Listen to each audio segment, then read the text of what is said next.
golpe pressupõe, para que ele seja praticado, uma tentativa de se quebrar o Estado Democrático de Direito. Nem toda tentativa de abolição de bases do Estado Democrático de Direito, à luz do impedimento ou restrição dos poderes, significa se chegar a um golpe de Estado. Então, dentro dessa perspectiva, entendo que, no contexto, se aplica o princípio da consunção ou da absorção. Ou é um golpe de Estado, que traz consigo o caráter de também, nos termos do que diz o dispositivo, impedir ou restringir o exercício dos poderes constituídos, ou ficou apenas, dentro das características da conduta, da tentativa de impedimento e restrição do exercício legítimo dos poderes. Dentro dessas circunstâncias, entendo, como colocado pela defesa, que a ação de abolir o Estado Democrático de Direito, por certo, já contém, por lógica, também, em alguma medida, essa busca de você inviabilizar o exercício legítimo das instituições democráticas. É importante, sob a minha ótica, também lembrar o seguinte: um golpe de Estado, ele demanda atos não só de destituição do poder, mas de estabelecimento de uma nova ordem jurídica e institucional. Então, eu tenho que retirar o poder eleito e instituir, ou ter atos que me levem a buscar instituir um novo poder, ainda que ilegítimo. Eu preciso definir o que eu vou fazer com o Congresso Nacional, eu preciso definir o que eu vou fazer com o Supremo Tribunal Federal, eu preciso definir o que vai ser feito com a imprensa, com a liberdade das pessoas, no meio universitário, uma série de planejamentos e condutas que, com a devida vênia, não vi nesses manifestantes.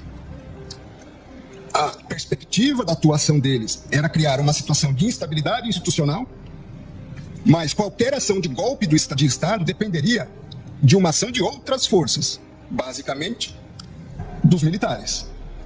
Então, mesmo aqueles que atuaram para inviabilizar o funcionamento das instituições democráticas, à luz dos elementos disponíveis nos autos, não se tem característica a ponto de levar uma destituição de um poder e instituição de uma nova ordem.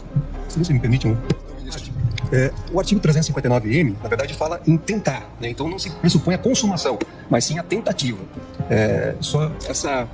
Ambos falam em tentar. Exato. A questão, para mim, é: eles não agiram para tentar depor o governo. A deposição do governo dependeria, ou essa tentativa de deposição de atos que não estavam ao alcance da atuação dessas pessoas. Permite, porque eu acho que essa questão é extremamente importante, porque são dois pontos diversos, se eu entendi o que Vossa Excelência colocou. Ao dizer que eles não, ao alcance deles, não estavam instrumentos possíveis para o golpe de Estado, então aí seria o caso de absolvição. Que eu também justifico como uma tentativa indônia. Essas pessoas... Exato.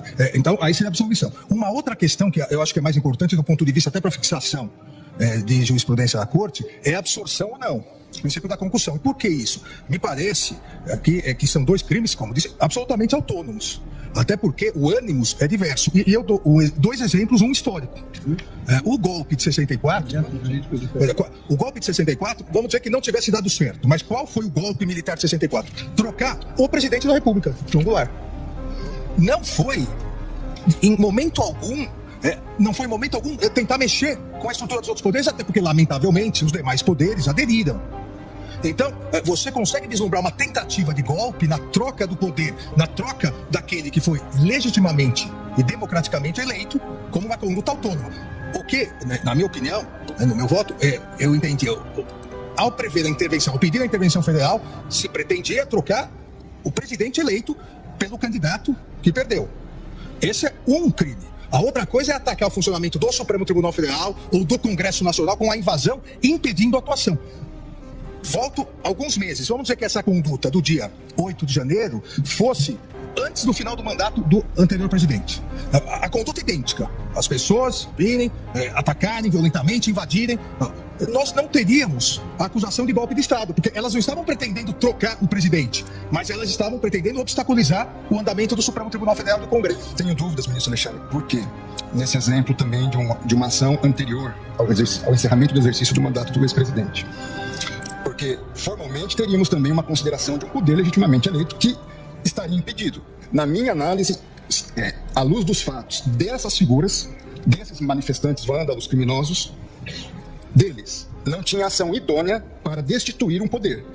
Nós podemos encontrar ação idônea em outras ações. Não, eu compreendo. A minha única preocupação aqui e nesse debate é E entendo que se encontrássemos essas condutas, Poderia haver os dois mesmo conforme a situação, poderia até haver os dois crimes. eu acho que o importante de definirmos é exatamente isso, do ponto de vista geral. Os dois crimes podem coexistir em concurso material, dependendo da circunstância. Veja, nós estamos tratando pela primeira vez da aplicação de uma norma penal com conceitos bastante indeterminados, De uma lei extremamente nova. Então você pega o conceito. O que é Estado Democrático de Direito? É um conceito amplo, onde nós podemos, em alguma medida, encaixar várias questões. Foi a primeira vez que nós tivemos manifestações violentas em Brasília? Não. Nós já tivemos invasão do Congresso Nacional violenta. Nós já tivemos ministérios aqui postos com incêndio, fogo. Nós já tivemos outras manifestações violentas.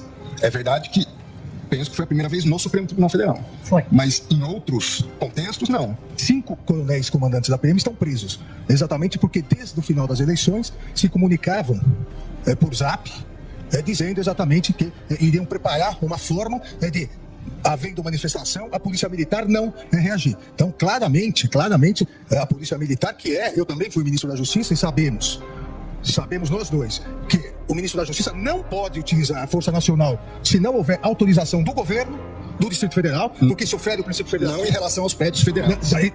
Mas não em relação à Praça dos Três Poderes. Mas em relação às edificações federais, absurdo, pode, deve. Com todo respeito, Vossa Excelência, querer falar que a culpa do 8 de janeiro foi do ministro da Justiça. Vossa Excelência que está dizendo isso. É um absurdo. Vossa Excelência que está dizendo isso. 5 comandantes estão presos. Muito embora, eu queria e o Brasil quer ver esses vídeos do Ministério. Quando o ex-ministro da Justiça, que sucedeu Vossa Excelência, fugiu para os Estados Unidos, eu sou advogado de ninguém e jogou o celular dele no lixo. Eu não sou advogado de ninguém. Preso, e agora Vossa Excelência vem no plenário do Supremo Tribunal Federal, que foi destruído, para dizer que houve uma conspiração do governo contra o próprio governo. Não coloque palavras na minha boca. Não coloque palavras na minha boca. Não coloque palavras na minha boca. Tenha dó, Vossa Excelência.